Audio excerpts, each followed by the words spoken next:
morning, everyone. Welcome to my team selection ahead of Gameweek 28.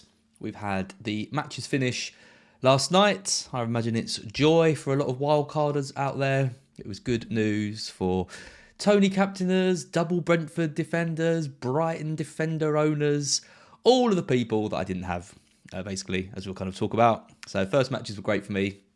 Second matches, not so good.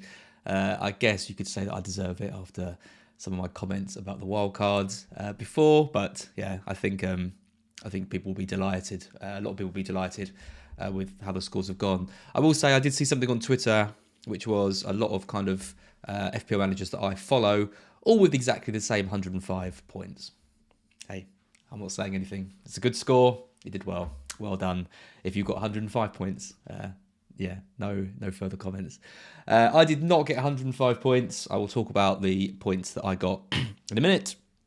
I will talk about my team and how it's set up for Gameweek 28. I've already made my transfer. I seem to be doing that quite a lot lately, making my transfer before these team selection videos, which is a bit unlike me. I like to kind of leave those till a bit later, but I have been making them a bit early at the moment. I'm going to talk about my watch list as well, some of the players on there, some of the players I might be looking at for Gameweek 29, the big double.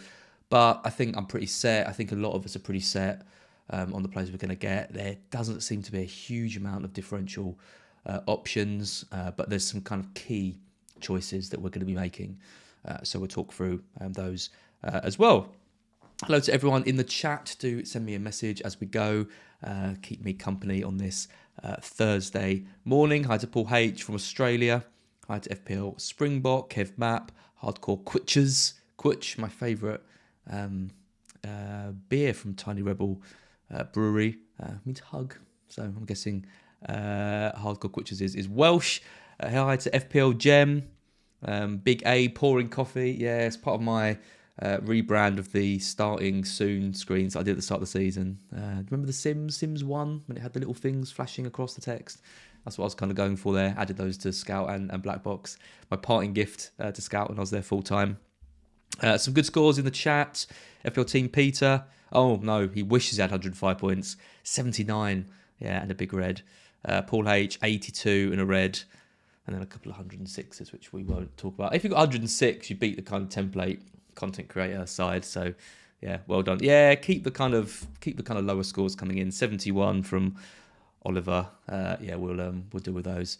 We're coming straight into mine. I got 82. Well, 86 with a -4. If you watched my video last week, you'll know that I was kind of stressing about this Odegaard to McAllister move. I wanted to captain McAllister, but you know, given that McAllister's only got one no game this week, it was not actually gaining an extra transfer over these 2 weeks. So I was kind of, do I really want to do that? And then Odegaard got the flag in Europe. And that was kind of the push that I needed to do it. So I bought in McAllister and captained him. That meant I took the armband off of one of Matoma or Tony, so I didn't actually gain anything on the captaincy. And Odegaard got 7 and McAllister got 10. And then Odegaard's got this extra game. And I took a 4-point hit. So realistically, if Odegaard gets anything in the game against Palace, which I think is very likely, then that transfer will not have paid off. But hopefully he won't get anything. That's not going to happen, is it? Palace aren't very good. And yeah, the damage can be kept to a minimum. But yeah, not looking like the best transfer. And I kind of knew it wouldn't. I think my Brighton bias, and I really wanted to get McAllister in. And he was unlucky last night not to get more returns. So one of those ones where it probably wasn't the best move, but it didn't have a great outcome, which was like everything. You know, the worst results for me last night would have been 2-1 nils, Tony scoring and March scoring. And yeah, of course, that's what ended up happening, which, you know, kind of sums up my kind of rocky season, really. I think this double game week, quite a good start, and then kind of punished in the second half. And that's what I kind of feel like doing. I've been making some good decisions and kind of getting rewarded for them, and then making some poor decisions and getting punished quite severely for them. But yeah, anyway, the main thing is Brighton won 1-0 kind of game we'd lose kind of last season, you know, when we're kind of playing the teams that we know that we should beat. Palace have been a difficult team for us in previous seasons, a lot of history between our sides. So getting a 1-0 against them and carrying on our charge to Europe was really good. So yeah, I'm just really interested to know how far we can go as a Brighton fan. I'd love us to get into Europe in some capacity.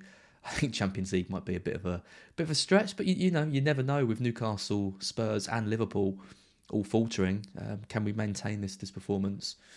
I think it's probably unlikely. I think Liverpool will probably get their act together, but top 6 I think could be something that we look to get. So I think Brighton players are a good hold between now and the end of the season. We've got some more doubles coming up. All of the midfielders scoring points for their players. Estepinian coming in and doing well, and Steele as well had a really good game yesterday. So plenty of options for our Brighton boys. Elsewhere, Kepa with 3. Got to think he's going to get a clean sheet next week against Everton, and then got 2 home games in a double. I still like him a lot. Chelsea sort of getting a bit better as well, improving under Potter, which is encouraging.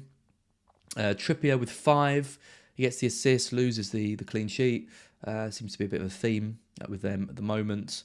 Really struggling to kind of keep those clean sheets that we're getting so many of earlier in the season. Zinchenko with 6. I was happy about that. I was 50-50 between Zinchenko and Botman. In the end, I went for Zinchenko because I thought he had a slightly better attacking threat, even though I thought Newcastle would have the more likely chance of a clean sheet. But in the end, Zinchenko gets a clean sheet and Botman doesn't. So that's 4 points gained when I normally get those ones wrong. I was happy about that. Enrico Henry with 8, just the 1 clean sheet for him. No attacking returns, which is a bit disappointing because his stats are pretty good. They're better than Pinnock, who scored. They're better than a lot of defenders. I think over the last 6, he's second on the expecting goal involvement metrics. But yeah, no attacking for him. But again, still glad I got him. But wildcarders with their double Brentford defence will be even happier. Salah 0. I knew when he missed that penalty, I was going to get a red because he was the big difference maker for me. I'd sold Haaland. I was going into this game against wildcarders without the 6 that a lot of people had. And I just really needed Salah to get double digits against Bournemouth. And I thought he was the kind of big difference maker. And if he'd scored that penalty, I'd be probably sat here on a green. So yeah, really disappointed with that. I think it sort of feels a bit karmatic after last week when he gets all the haul and everyone's kind of saying, how bad wildcarders were, myself included. Kind of karma that he'd get a 0. But yeah, really, really poor from him, really poor from Liverpool. Everyone just disappointed across the board. Unless you're a wildcarder or unless you're a Bournemouth fan, then you'll be delighted with that penalty miss. But yeah, really tough to take. That one, when Salah's a differential for you, which has been so rare for us over the last few seasons, and he's playing Bournemouth as well, you've got to hope for a big haul, and yeah, just didn't get it. Luckily, Kane came with 13 points as well, so few people still without him, few non-wildcarders without him. Mark as well managed to get 13 points over him, which is always the target as well. So yeah, happy with that. Tony with 13, bought him in for Haaland. So yeah, happy with that, but didn't captain him, so lost out rank. One of those funny players in your team where you kind of actually don't want them to do that well, but you kind of do because you transferred him in. Don't really like FPL when it's like that. But anyway, big haul for him. And then elsewhere, Saka and Rashford both blanking. Saka really disappointing, especially when you look at all the other Arsenal players that are doing well. We're going to talk about those in the Watchlist section. And then McAllister, as I mentioned, captained. And Matoma with 12, slightly outscoring McAllister as well, chipping in with 2 assists. No goals for him, but yeah, owners will be happy with those returns. On the bench, Ward, Botman, both blanking. Tarkowski, after his successive blanks, obviously coming in with an 8-pointer as they beat Brentford, and then Nonto coming off the bench in for Leeds with 4 points, but he is now gone from my side.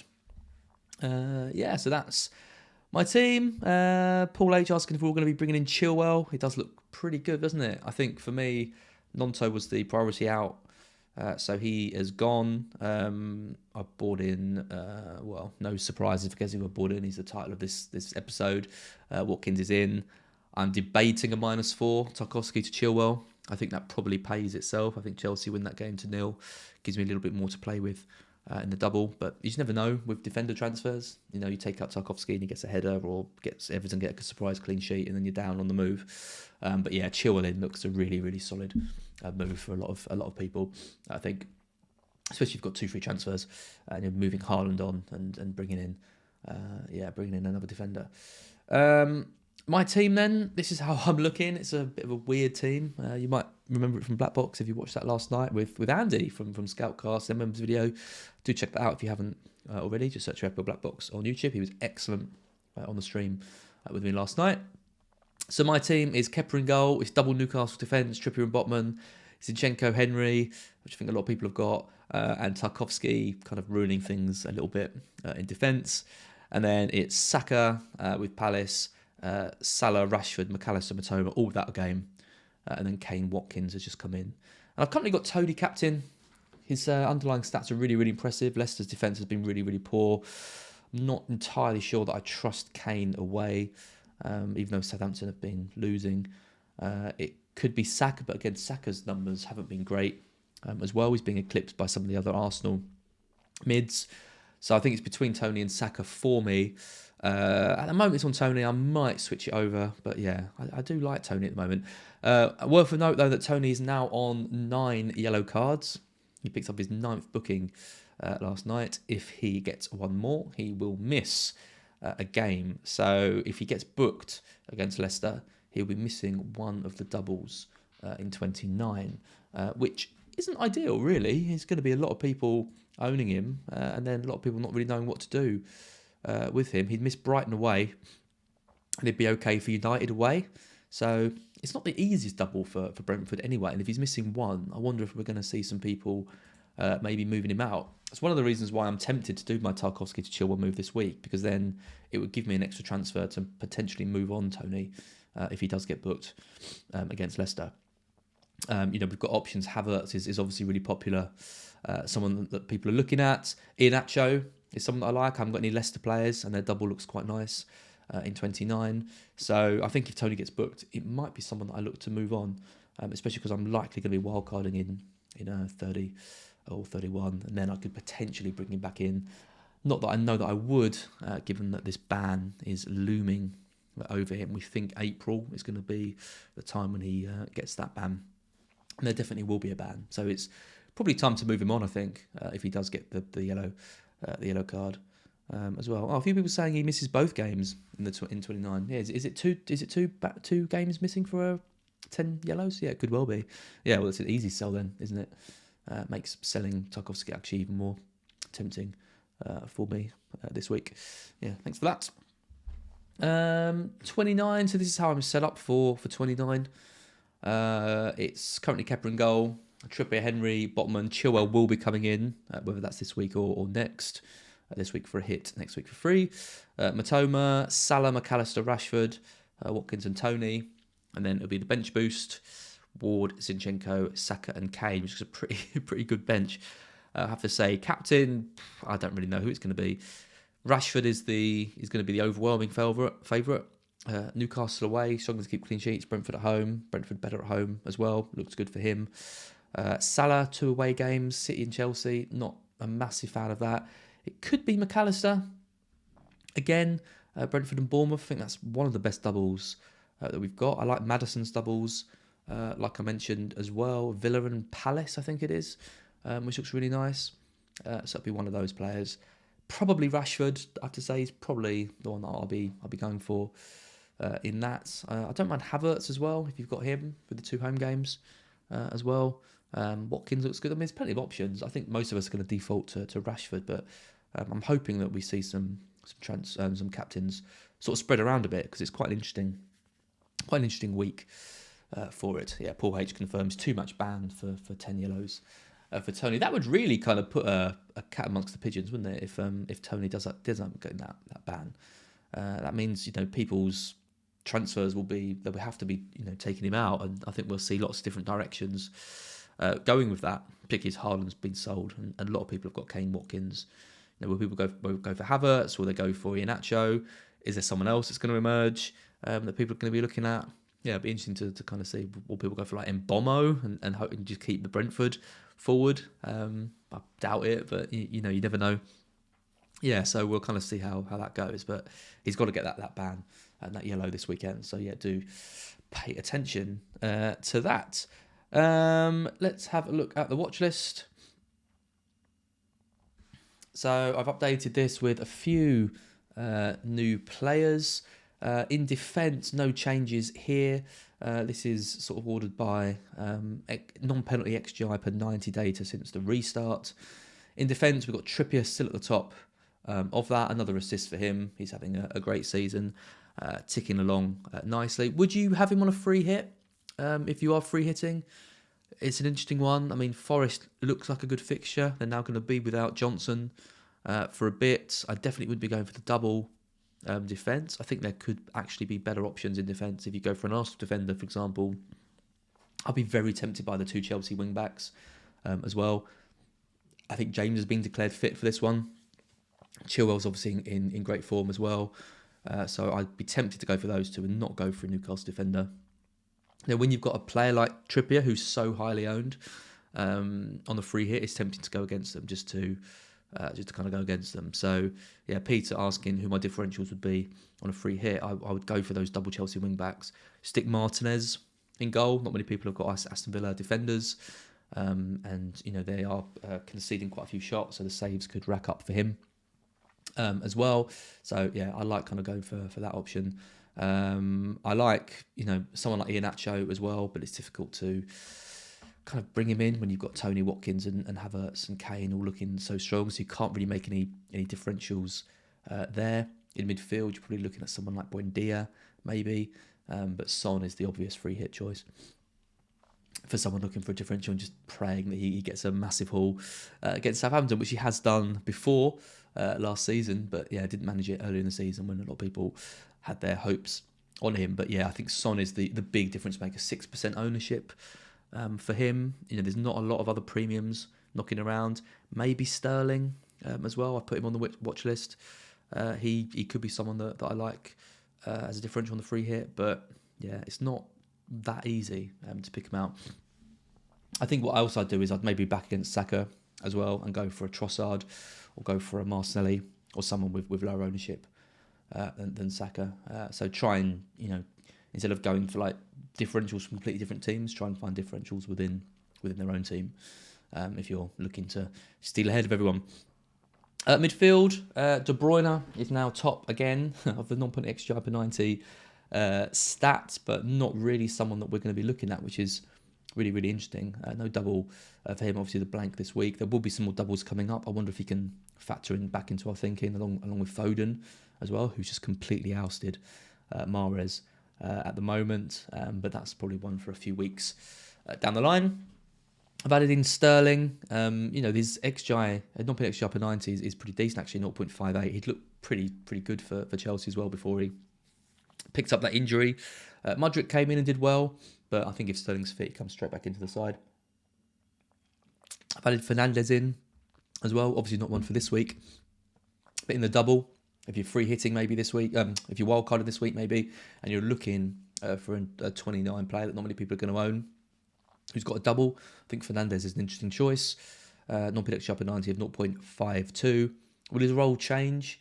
You know, with Casemiro suspended? Might operate a little bit deeper. We haven't seen a huge drop-off in the stats of attacking Man United play when Casemiro has been out. So I'm expecting their attack to still do quite well. It's just the defence I think is going to suffer mostly off the back of that. And I mean, look at these Arsenal boys. I mean, I've added Trossard in with his 3 assists. You've got Odegaard there as well. You've got Martinelli and you've got Saka. You've got all 4 mids, you know, viable options for us. But then it's interesting because no double. I mean, they have got this game. If they didn't have this game this week, they'd be a complete fire sale. But they do have this one. They've got a good game as well against Leeds. And then it's going to how many players do we keep going into the final bit of the season when there's no more doubles scheduled for them. So really interesting decision to be made. You know, Saka's 8.5 million. He's the most expensive. But it doesn't really seem like money is that big a problem for us at the moment, given that we've got Haaland and Kane. That's about it. We can kind of afford kind of who we want, unless we're going with Salah as well and hoping that he can kind of get back to his former glory and hit the kind of end of the season hard as well. Akbar's asking, what is my logic behind the wildcard 30-31? Well, the logic is I've sold Haaland and I'm going to be spreading the money around my team. So if I'm going to get Haaland back, I'm going to need to either take a -8 or wildcard him back in. I'm hoping that more options emerge though, because the worst thing that could really happen is that I wildcard into the team that all of the wildcarders in 26 have already got. And then I'm not ahead of the curve. I'm just catching up, and I'm probably 20 points behind them as well. Unfortunately, that is looking more and more likely with each passing week. So I'm hoping something quite dramatic happens, or there's a couple of doubles get landed, and I can kind of just get a little bit ahead of the curve. But at the moment, those results last night really did hurt kind of my strategy. So yeah, not as I said, not great fixtures for them. But that's the logic. The bench boost.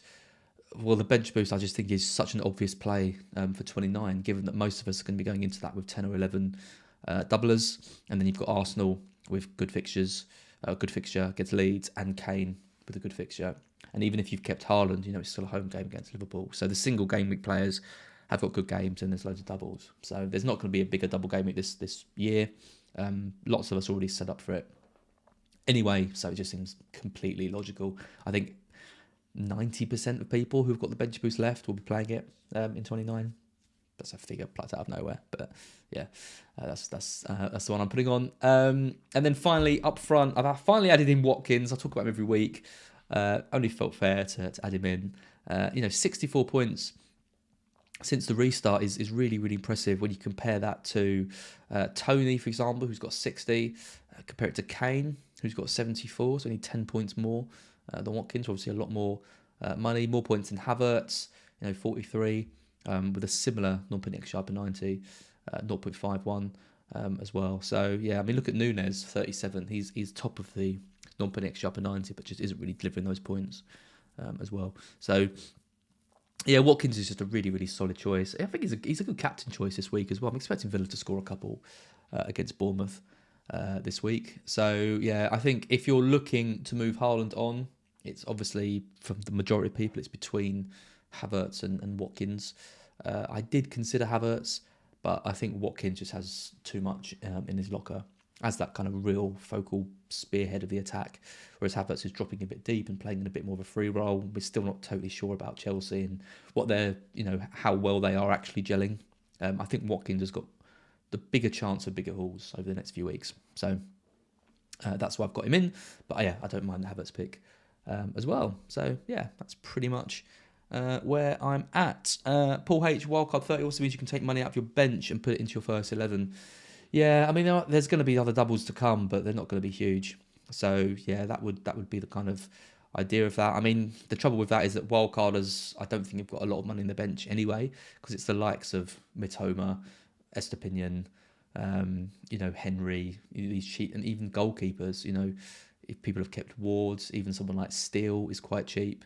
So it's looking like the wildcard in 26 was a good move, I think, unless something dramatic happens over the next few weeks. So, something like if Haaland's, if Tony gets booked in one of the double game weeks, for example, and then people have got to move him out and move Haaland out as well, and then one player emerges that maybe people can't get to very easily, then I'm kind of in a much better position. But obviously those things have got to happen, and we'll have to wait and see on that. But yeah, that is where I'm at the moment. So I think, as I press the right button, that is me for this video. That's where I'm at. Hope this has been useful. Hope everyone's Gameweek 28 is good. Obviously, it's going to be a few differences in the way people approach this. Free hits, wildcards, hits, no hits. It's going to kind of be completely dependent on your own team as well. Do look at your team, and if you are considering the free hit and the wildcard, make sure you're doing it for kind of the right reasons. I think a lot of people are going to get scared when they see other people free hitting and wildcarding, but in reality, do you really want to be wildcarding if you're just going to be bringing in Chilwell and Watkins, for example? You could get that with a hit, maybe. I think if you can get close to like the optimal team this week with a -4, do that and save your chips. The free hit is going to be useful further down the line. You never know when you might need the wild card a bit later on as well. So my advice is patience if you can. Obviously, if you're going into this week with like 6 or 7 players, then you're probably going to need to play it. But yeah, do check your team out and just see where you can get to with a hit, because I think a -4 is not going to hurt you that much this week, because there's going to be plenty of those flung about. So yeah, good luck in Gameweek 28, everyone, and I will be back next week.